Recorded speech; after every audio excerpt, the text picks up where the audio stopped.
In this session, we are going to talk case with 3 points. In previous session also, we talked case with 3 points, but we checked that were those 3 points collinear or not. We wanted to know, are those 3 points in a straight line or not. In this session, we are going to discuss that if those 3 points are not on the same line, are they forming a triangle? We are going to discuss that and how to decide it. Let's start with the question. Read the question first. Do the points 3, 2, minus 2, minus 3 and 2, 3 form a triangle? Straightforward question that they are asking, is it triangle or not? If so, name the type of triangle form, and we need to check that what kind of triangle is it. Okay, now let's discuss types of triangle. Here remember one thing, that as the points are given and we are using distance formula, so we are only talking about the sides. We are not talking about the angles of a triangle. We cannot find. So when we talk about the type of triangle, we are going to classify based on sides only. So either it can be scalene triangle, all 3 sides are different. Either it can be isosceles triangle, 2 sides are equal, or either it can be right triangle. Now think, how can I prove that it is right triangle or not? Think about it. Pythagoras theorem. Hypotenuse square is equal to base square plus height square. So these are the 3 conditions that we are going to choose from, either scalene triangle or isosceles triangle or right triangle. Let's start. So I have 3 points, 3, 2, minus 2, minus 3, 2, 3. So let's give it a name, ABC, very simple. So point A here, 3, 2, point B, which is minus 2, minus 3, and point C, which is 2, 3. Okay, what is the first step are we going to do? We are going to find all the 3 possible sides, which is AB, then BC and AC. Simple. We are going to use distance formula for that. Let's start with the AB first.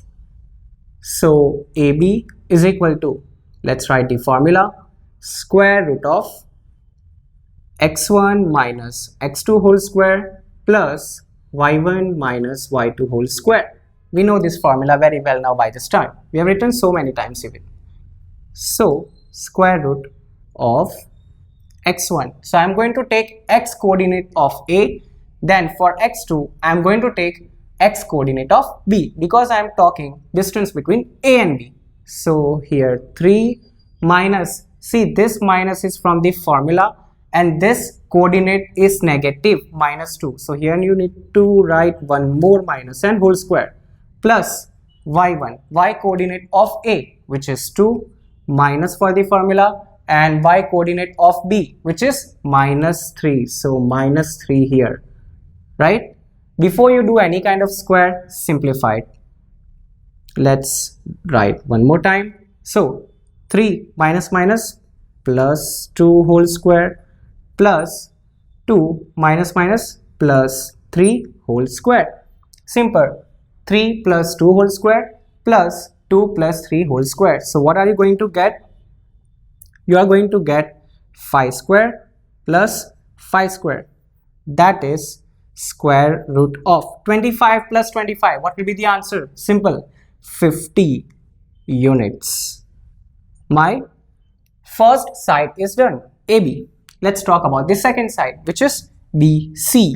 So BC is equal to square root of, I'm not going to write the formula one more time. I'm only going to substitute the value. So coordinate, x coordinate of B minus x coordinate of C. So here minus 2 and minus 2 whole square. Then x coordinate of y coordinate of B minus y coordinate of C. So here minus 3 and minus 3 whole square. So this is very simple. What will be the answer? Minus 2 and minus 2. That will make minus 4 whole square plus here minus 6 whole square. Now let's do the square. Minus 4 square, that is 16, and 6 square, that is 36. Remember, both of them will be positive because perfect square is always positive. It can never be negative. So if I simplify further, I will be getting what? Square root of 52 units. That's my distance BC. Now third is left, which is AC. So let's start with the third. AC. AC is equal to square root of, I'm not going to write the formula, let's substitute the value.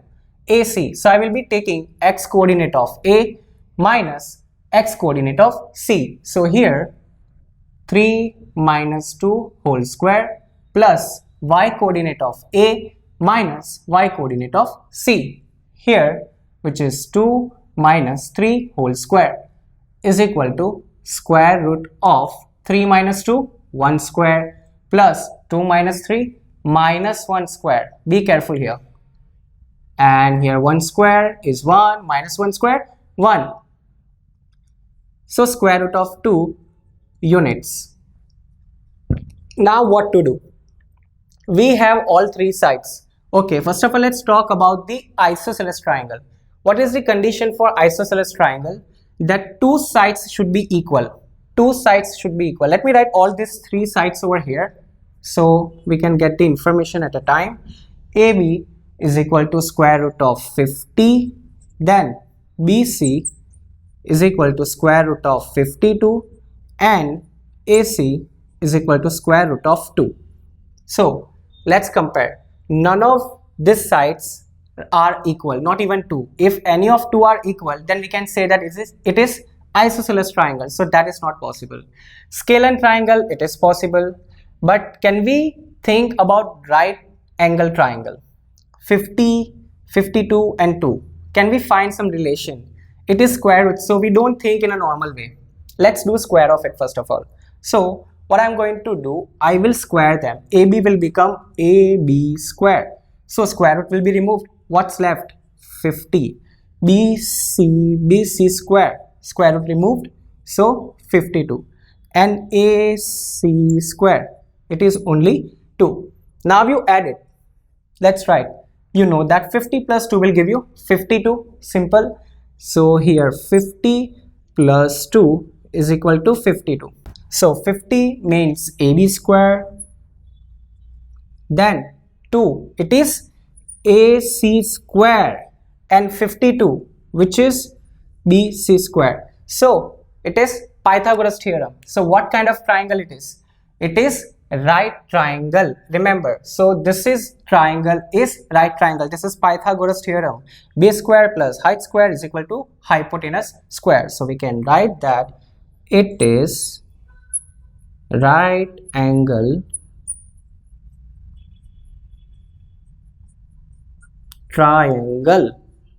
Simple.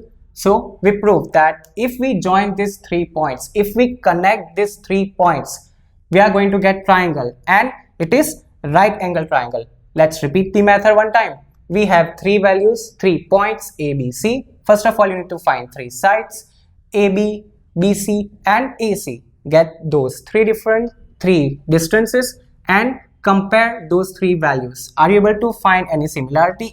If 2 numbers are equal, then what kind of triangle will it be?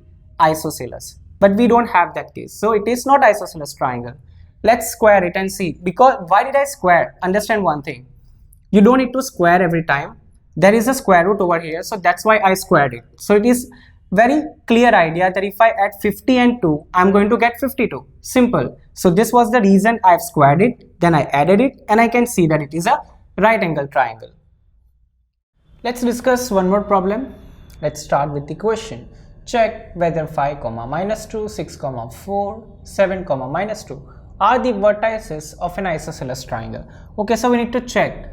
There are 3 coordinates, and if we connect them, are we going to get isosceles triangle or not? Now, condition for the isosceles triangle, we are learning since many years. We know very well that it should be having 2 sides equal. So we will give the name to the points, then we will find the distance, means basically we will find the sides, then we'll compare. If we are getting 2 sides equal, then it is isosceles triangle, otherwise it is not. So let's start.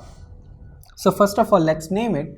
Let's name xyz. Then x, first of all 5 comma minus 2, then y, let's say 6 comma 4, and z, that is 7 comma minus 2. So first of all, let's start with the distance xy. So xy is equal to distance formula. Here x1 minus x2 whole square plus y1 minus y2 whole square. So x1 is what? 5 here. So let's write 5 minus x2 is what? 6. Okay, whole square, plus y1 is minus 2 and y2 is 4 whole square. So here it is 5 minus 6, minus 1 is there, and minus 1 square is only 1, plus minus 2 and minus 4, it will give you what? Minus 6, and minus 6 square, 6 6 are 36, and remember square is always positive, never negative. So that is 36 over here. So square root of, under the square root, 1 plus 36 will give you what? Square root of 37 units, right? We don't know it is centimeter or meter, better we write units. So xy is done, first side is done of the triangle. Now let's move to the next side, that is yz. So yz, again same formula. Let's substitute the number x1 minus x2. In this case x1 will be coordinates of the y. So here 6 minus here that will be 7 whole square plus here y1 that is 4 minus minus 2 is there. See, this is very important case. Remember, you need to put the proper signs, otherwise you are going to get the incorrect answer.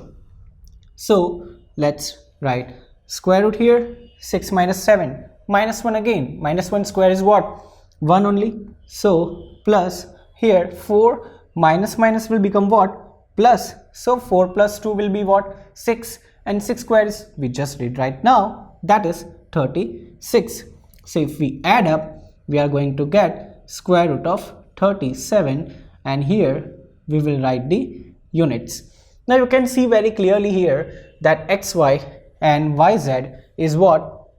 Same answer, square root of 37, right? So if we get the third side that's existing, then we'll get this as the isosceles triangle. Let's start with the third side. So third side, let's take xz. So xz is equal to, okay, I will take x as the x1. So 5 here, 5 minus 7 whole square plus y1 that is minus 2 minus here I will be taking minus 2 again and square here. Okay, so let's write 5 minus 7 will give you what? Minus 2, and minus 2 square is what? 4 plus minus, this will be plus, minus 2 plus 2, that's what? 0. Now 4 plus 0 is square root of 4 only. Now 4 is the perfect square. So what's the answer? 2 units. So xz is 2 units, xy is square root of 37 units, yz is 37 units. So what's the final conclusion? Can we say that this, if we connect all these three coordinates, we are going to get triangle? And what kind of triangle will be? It will be isosceles triangle. So let's write it is isosceles triangle, right? So this is our conclusion. This is how we decide that triangle is isosceles triangle or right triangle. First of all, we have the three coordinates. Find the sides xy, yz and xz. Remember, name you can give anything you want to give, but don't repeat the alphabets, right? That's the basic idea. So we have three sides, then you compare these values, that what are the values, then you judge that it is isosceles triangle or not.